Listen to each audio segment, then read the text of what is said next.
Good morning, Joe. Good morning. How are you? We're going to call you Lumber Joe. Yes, I know you got my lumberjack shirt on too. So Did you like my island music to make us feel like it's I warmer I outside? did. The words were very interesting. I'm ready for the Caribbean right now, I can tell you. Yeah, we're a little spoiled.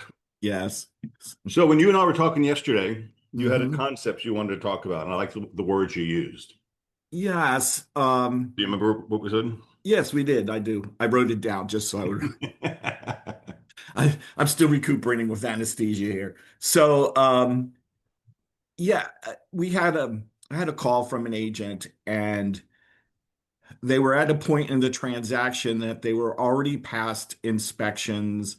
They were well close to closing, and the buyer decides at hey, I know we asked for all this stuff, but I want to ask for another $10,000 in repairs. And in the conversation, she's like, we can't do that. Da, da, da, da, da. And I'm like, wait a minute. Um, You represent the transaction, correct? She says, yes. I said, okay. The buyer's asking for something. You and I are not the party of no. That was Okay. the words I liked. You're Yes, not the party, no. we are not the party of no. We try to we can try to understand, let's dig a little deeper in the buyer where they're coming up with this number, because we have to be able to communicate that to the listing agent. So let's dig a little deeper in what that is that they're asking, and then prepare the addendum and let the seller be the no person. Why do you want your buyer to be pissed at you? Okay. So that it's tough. Craig, you and I and Kat and the other managers have created contract ninjas. They're on here, all 81 of them, right? So we've created people, we know the contract. And while we can explain to the buyer, listen, that's really outside the terms of the contract that you signed. I'm responsible to explain this to you. But certainly, if you want that request, I'll make that request for you. So I think that's important for us to remember what our position is in the transaction. Yeah, and the fact that we are transaction brokers means we are in favor of the transaction. Correct. And we never know what the other party's thinking, right? No. The Mm-mm. seller might be, I'm waiting for an offer on one of my pieces of property right now, and I've already mentally committed to selling it. And the buyer is not committed to signing the contract yet, but they sent a letter of intent, Right. right? So if this buyer comes back at a lower price, what's my agent going to do? Tell him no, he better not. He better Right. come back to me with a counter offer and let me make that decision, not somebody else, Right. right? So it's just being, making sure we're aware that we are the intermediaries in the transaction. Yeah. And it's all about negotiation, guys. As we move closer and Mhm. closer into what's really being called now a balanced market, Yes. right? It's going to be flexibility time. So a seller might get an offer below asking price. And we need to Yeah. just present it and work it out. Don't make Yeah. decisions for people. It's really cool. All right. So back to the contract ninja part of the day. Yes. Um, I was told by somebody last week this class is boring. Well, I was going to wear a wig today just to make it unboring, but But it's only boring until you need to know it, right? that was the conversation we had yesterday. So, Right. yeah. Because really, as contract ninjas, you need to know certain things. It makes you stronger in your negotiation posture so you can explain to the buyer and or seller what's really going on. So And it's funny, Craig, because we don't always read these standards until we need them. that's right. Okay. And even last night, as I was reviewing some of these, I'm like, what the hell does that mean? Yeah, So, there's a lot of them. so I went and pulled a couple. I was like, what? I love it when they throw in, according to, Florida statute, such and such and such and such, like I know what that is off the top of my head. Right. So, The and you only wanted one to I know start is on chapter L, I think. 475. Yes. Yes, we'll start with the L because that's where we left off last week. Access to property to conduct appraisals, inspections, and walkthroughs. Mm-hmm. Now, once again, back in the contract at standard P, it says integration and modification. And what that really means is everything, only the only things that matter is what's in the contract. And it Correct. goes on to say it handwritten provisions override pre-printed text. Hmm. All right. So without any other modifications, this is what the seller shall, must, will, upon reasonable notice, provide utilities, service, and access to the property for appraisals and inspections, including a walkthrough or follow-up walkthrough inspection if necessary, Right. prior to closing. And That's this all is, they're entitled to. yeah, and this is referring right back to paragraph 11, where they're talking about walkthrough inspections and stuff like that in the contract. Right. But the seller shall. So when they say the seller says, no, I'm not going to turn the utilities on, it's the buyer's responsibility. No, the Mhm. contract says it's the seller's responsibility. Yeah. So if you know you're dealing with a vacant property, when you get an offer, you counter the offer, say buyer's responsible for putting the utilities in there on for their inspections. Right. Then your handwritten text overrides the pre-printed contract, Hmm. right? So you got to know your rights, and that's where standard L comes in. Yeah. And we're going to go backwards today. Let's go to prorations and credits. This one's it's kind of really annoying because it's all done for us by the title company. Correct. But this is what tells the title company what to do. Hmm. So if you ever find somebody doing something that's not right, this is where you point them to. So you start. I've been talking most of the time. Okay. The following reoccurring items will be made current, if applicable, and prorated as of the day of prior to closing date. So remember, closing date belongs to the buyer there, or Mhm. date of occupancy or occupancy occurs before closing date, real estate taxes, including special benefit tax assessments imposed by the CDD pursuant to Chapter 190 Florida statute, and assessments imposed by special assessment districts pursuant to Chapter 189 Florida statute, interest bonds, association fees, insurance, rents, and other expenses of property. Buyer shall have the option of taking over existing policies of insurance if assumable, in which event premiums shall be prorated, such as flood insurance, right? Correct. Cash at closing shall be increased or decreased as there may be required by prorations to made through the day prior to the to closing. Advance rents and security deposits, if any, will be credited to buyer. Escrow deposits held by seller mortgages will be paid to seller. Taxes. Let's stop for a second because it's a long Okay, paragraph. sure. So first Yeah, and it is. foremost, everything goes as of the day of closing. Right. But if you occupy prior to closing, then it's the occupancy date that the prorations fall on. Yeah, which is That's an really interesting interesting. thing to know, Yeah. right?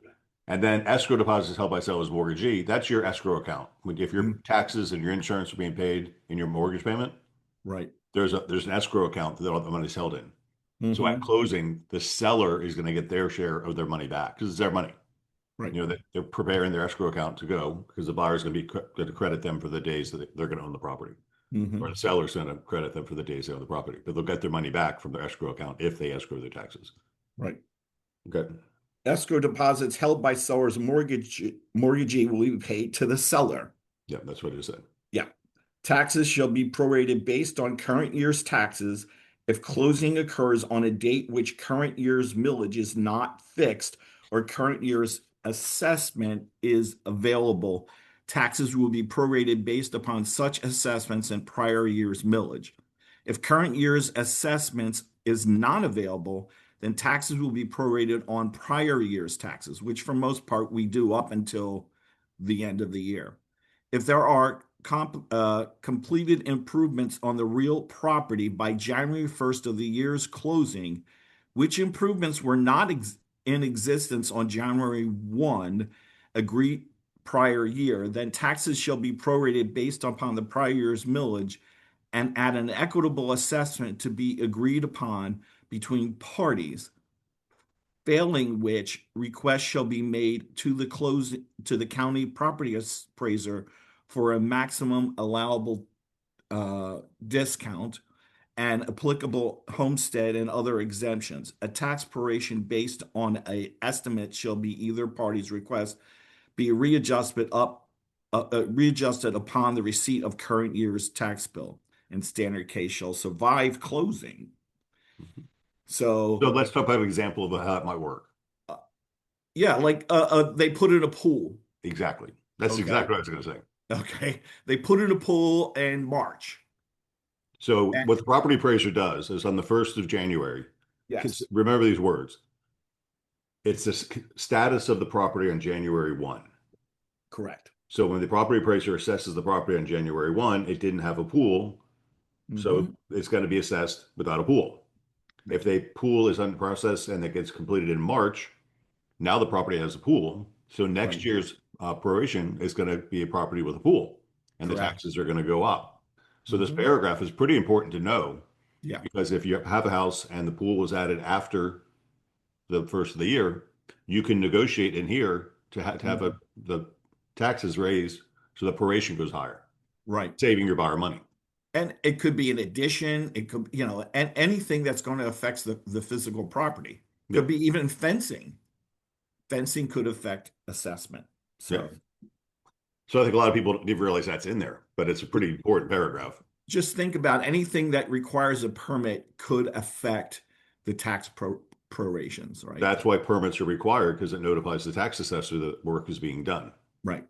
and they go back and increase your taxes because that's what they do. Because that's what they do. Okay, escrow closing procedure. Yes. If the title commitment issued pursuant to paragraph 9C does not provide for insurance against adverse matters as permitted under section blah, blah, blah, as amended, the following escrow and closing procedures shall apply. Okay, so why would that happen? Why the title company is issued Well, does I not I cover? I went and pulled Florida Statute 627 because I was like, what the hell are they talking about? So basically, Florida requires title insurance to cover defect or adverse matters that arise between the title commitment effective date and the recording date. Right. Like you and I wouldn't know We this. call it the gap period. That's exactly what they called it. Okay, the gap period. And so that they're saying if the policy that the title company is using doesn't have a gap insurance, then this applies. Right. Okay, so I mean, I don't ever ask. I mean, I guess most title companies are having gap insurance because I why know we wouldn't have you? gap insurance at Yeah, Pembroke. I mean, why wouldn't you? In today. So that's what So that means. yeah, so you really don't need to worry about it unless you're doing some funky type of closing where they're not doing title insurance or something else. Right, right. But it says all closing proceeds shall be held by in escrow by the closing agent for a period of not more than 10 days after closing. If the seller's title is rendered unmarketable through no fault of the buyer shall within the 10-day period notify seller in writing of the defect, and seller shall have 30 days from the date of receipt to cure the defect. Hopefully, we're not going to need this one. Yeah, I was going to say I, So let's not spend a whole lot of time on it. but I because I think I've never needed it. That's why I went and pulled this statute because I'm like, what are they talking about? Yeah. I hate it when they do that Florida statute, and I don't know what they're talking about. Yeah, I'm glad you looked it up. Yeah. You do FinCEN. Ben said, all right. If if closing agent is required to comply with the U.S. Treasury Department of Financial Crimes Enforcement Network, FENCEN, Geographic Targeting Order, GTO, then the buyer shall provide closing agent with essential information and documentation related to buyer and buyer's beneficial owners, including photo identification related to the transaction contemplated by this contract, which are required to complete the mandatory reporting, including the current transaction report. The Currency. buyer the buyer consents to closing agent collection and report of said information to the IRS. So Okay, so basically, give go them ahead. your license. Yeah, prove who you are, but this is really talking more about cash. Yes. Any amount Mhm. of cash over $10,000 in currency has to be reported to the federal government. Right.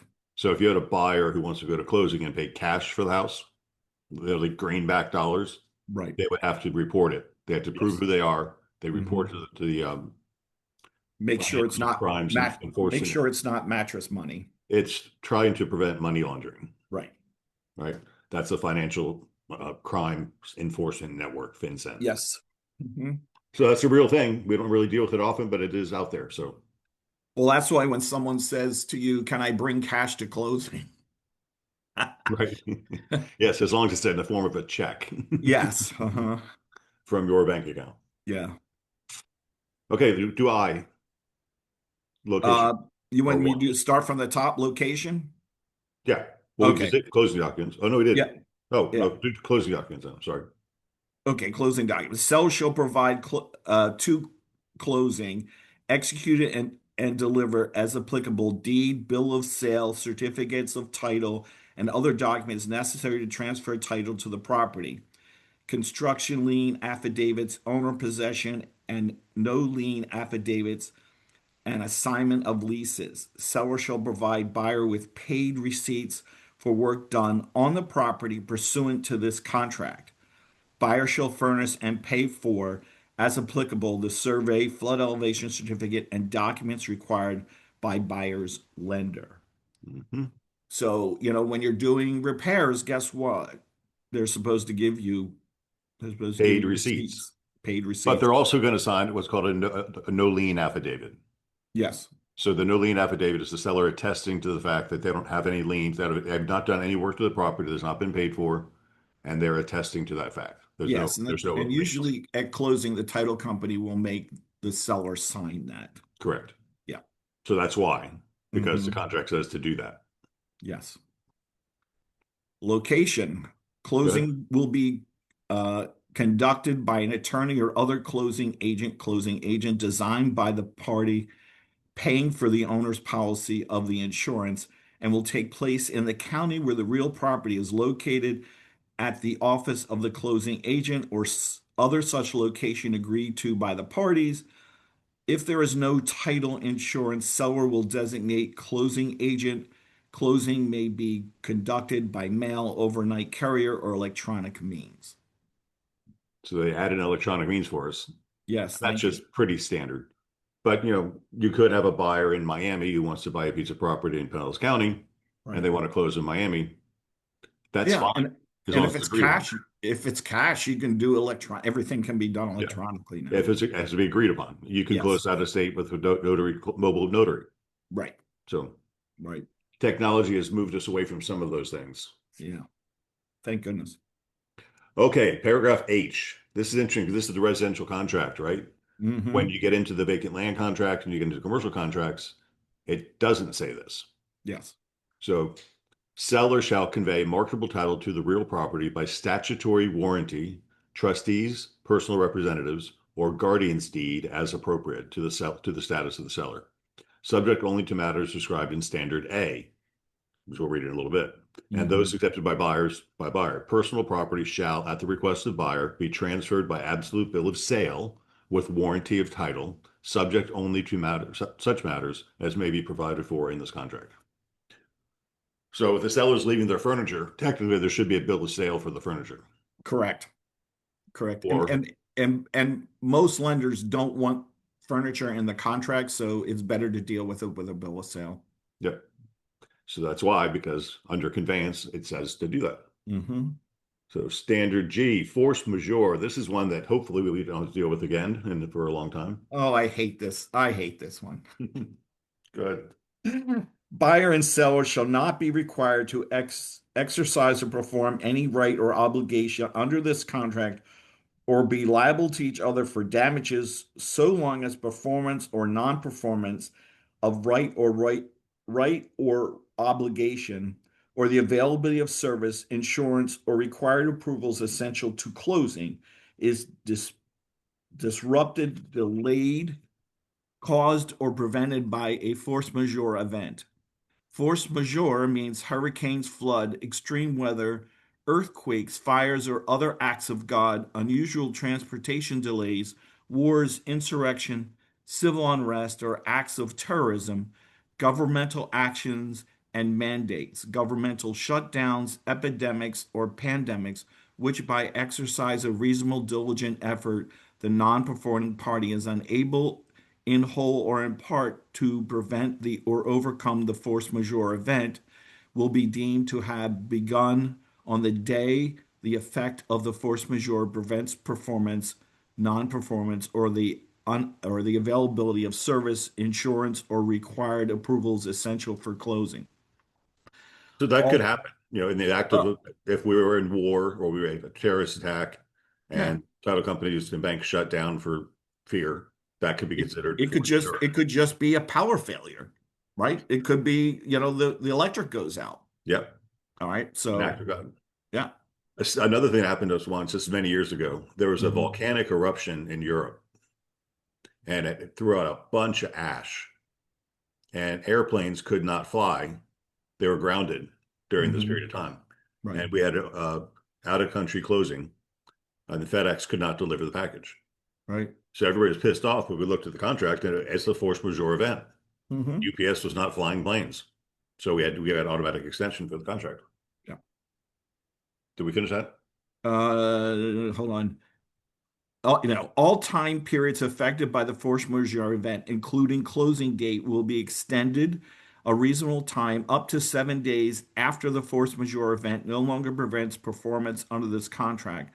Provided, however, if such majeure event continues to prevent performance under this contract more than 30 days beyond closing date, then either party may terminate this contract by delivering written notice to the other, and the deposit shall be refunded to buyer, thereby releasing buyer and seller from all further obligation under this contract.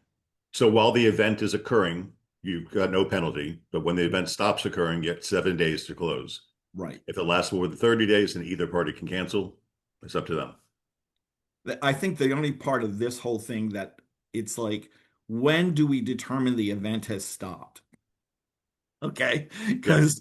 Because uh, Well, when it, the plane started flying again, in my right. Ash example, Yeah. But in a hurricane, we could have electricity in Hillsborough County, but Pinellas County still doesn't. I mean, so it really, this is where the parties have to get together and say, okay, we're ready to close. well, that's when you get to location. Location we Yes. conducted by the turn to where the Yep. property is located. So if Correct. powered Hillsborough County, Pinellas, Right. and then the Pinellas County property is not going to be done yet. So it's going Hmm. to be extended where Right. Hillsborough could actually close. Right. Time. This is a good one. And everybody asks this question a lot. So let's cover it. Time. Time is of the essence in the contract. Boy, I have this. And that is bolded, guys. Time is of Yes. the essence is really, really, really, really important Hmm. because Contract. I'm well, let sorry. me just finish that. This when your effective date ends, what happens? The offer You're blows you're up. yeah.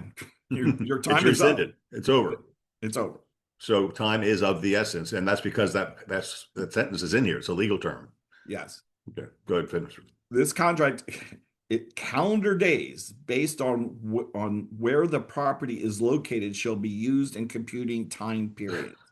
In other words, if the buyer is in California and there's a 3 hour time difference, we're counting it from here, not California. All right. Correct. So, other than time for acceptance and effective date is set forth in paragraph 3, any time period provided for or date specified in this contract, whether pre-written, handwritten, typewritten, or inserted therein, which shall end or occur on a Saturday, Sunday, or national legal public holiday as defined in U.S. Code Section 6103A, or such day in which a national public holiday or is observed because it fell on a Saturday, Sunday, shall be extended to the next calendar day, which is not a Saturday, Sunday, or national public holiday, or day in which the national legal public holiday is observed.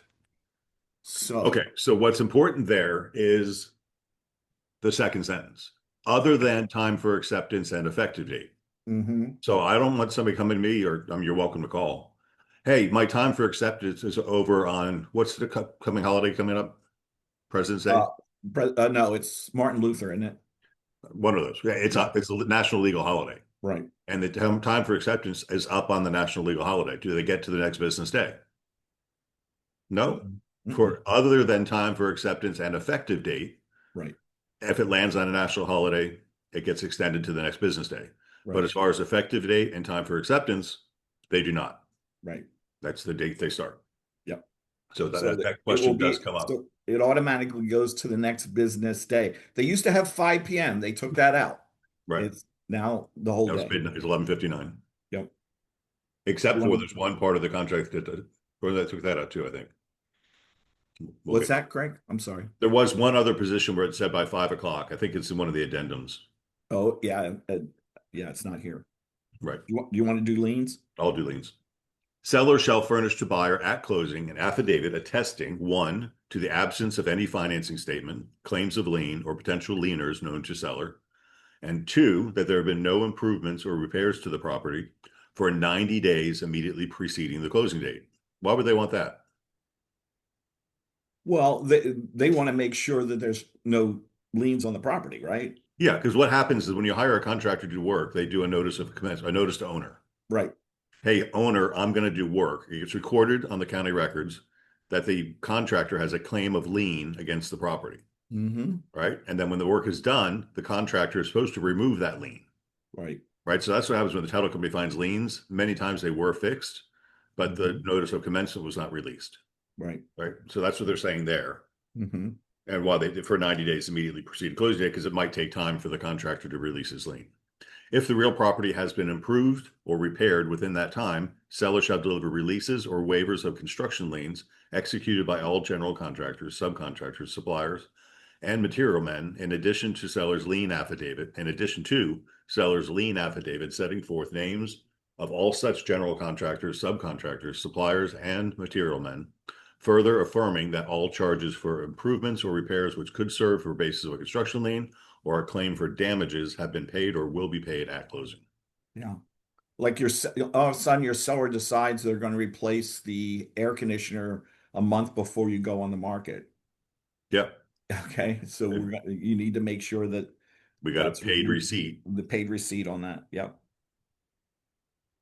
Okay, this is always Because interesting. they could finance that, right? I mean, you can buy an air conditioner and finance it. Oh, sure. There's actually All right. those, So yeah, we need to make sure there's no lease on it. Ugh. and that's the title company is going to search for liens like. Yes. Mm-hmm. Okay, we're getting close to time, but lease Okay. information. Seller shall, at least 10 days prior to closing, furnish to buyer estoppel letters from tenants, occupants, specifying the nature and duration of the occupancy. All right, we're going to read this whole paragraph. Here's what it says. Okay. One of our agents was buying a house, a duplex or a Mm-hmm. quadplex, and the seller didn't have leases. They had a bunch of handwritten agreements and stuff like that. Right. So what the estoppel is a attestation from the tenant saying this is how much rent I've been paying and how much I'm supposed to pay. This is how Mm-hmm. much earnest money or security deposit I have on hold, and Mm-hmm. the tenant agrees to that. So that's your confirmation that the tenant is paying what the landlord said he's paying. Correct. And it's right here. The seller shall, 10 days prior to closing, furnish this. So the seller has to go to the tenant saying, please verify that you're paying me $1,700 a month and I've got $1,700 as security deposit.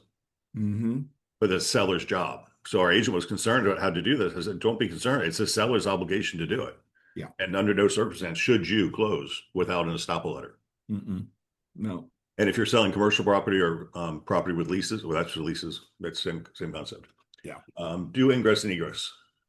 Seller represents that there is ingress and egress to the real property, and the title to the real property is insurable in accordance with Standard A without exception for lack of legal right of access. Okay, get a load of this one. This all it says is you have to have access to and from the property, Correct. right? Mm-hmm. We have an agent who has a customer who wanted to buy a piece of land, and the piece of land was foreclosed upon. Mm-hmm. And the person who bought it was offering it for sale, not using a vacant land contract, using a regular contract, that which did not allow for ingress and egress or require ingress and egress. So the buyer's under contract and wants to verify ingress and egress, and they Right. find out there is no ingress and egress. And the contract gave them a 14-day due diligence period, and they didn't find out until day 16. So they wanted to get their money back, Right. but this contract said no, you're not allowed to do that. So be careful of the contract that you sign, especially if you're dealing with vacant land, that there's Yeah. legal ingress and egress. Yeah. Another agent asked me yesterday, or the day before, I sold this piece of property, and the piece of property next door is coming on the market now. There's an easement on the first piece of property I sold giving access to this piece. And the answer is that easement should be depicted on a survey. which is Yes. paragraph B. So let's move into Yeah. survey. Survey. If survey discloses encroachments on the real property that or that improvements located upon on encroached or setback lines, easements, and land of others, or violates any restrictions, covenants, or applicable government regulations described in Standard A, B, or D above, buyer shall deliver written notice of such matters together with a copy of the survey to the seller within 5 days of the buyer's receipt of the survey, but no later than closing. If buyer timely delivers such notice, and survey to seller, such matters identified in the notice and survey shall be cons constitute a title defect subject to cure obligation of standard above. If seller has delivered a prior survey, seller shall, at buyer's request, execute an affidavit of no change to the real property since the preparation of such survey, to the extent that the affirmation thereof are true and correct. You know what, Craig? I'm a firm believer. Get a new survey. Always. That's my opinion. It's a couple $100, guys, but it's a much better, safer opportunity. Because while your seller may not have changed anything, the adjoining property may have put up a fence, Yep. And you're right? not going to know that by the eye, by the naked eye. No, no. Okay, the last standard, the first standard, is a long one. Yeah, So we just did Title 101, so we won't spend a whole lot of time because we're over time now, but right. title evidence, restrictions, easements, and limitations. Within the time period provided in paragraph 9C, the title commitment, which left blank, is 30 days, which you got to be careful because what if you're closing this in 25 days? Right. Then you got 30 days. So, Your problems. Yeah. with legible copies of instruments listed as exceptions here attached here too, shall be issued and delivered to buyer. The title commitment shall set forth those matters to be discharged by seller. Okay, so I give you the title commitment, buyer. You're Hmm. supposed to read it, know what it means, and Right. then tell me, the seller, what I'm supposed to do with it. Right. What happens in practice? No one reads it. No, but the title company does. Yes, So the title exactly. company is going to call the buyer and say, "Hey, we got your title commitment back. It's got some errors on it," and they'll do the explaining. Hmm. But Megan did a class on this the other day, Yes. and she said you really need to read the title commitment when it comes through, Hmm. and they'll do. Um, Yeah, I had one where the seller didn't know they had additional um liens. Hello. yeah, Yeah. yeah. I've been in my house for 26 years. I don't know what's going on around here. I mean, there Well, could I be mean, lots of stuff in there. in this particular case, the guy had done a uh he had what do they call shoot he thought the title had been eliminated. He and it wasn't. The bank released the title, the lien, or released the title, the note, but not release the lien. The lien was still on the property. So he thought he didn't have a second mortgage. He thought it got removed when he declared bankruptcy. That's what I wanted. He declared Okay. bank, thought it was removed. It wasn't.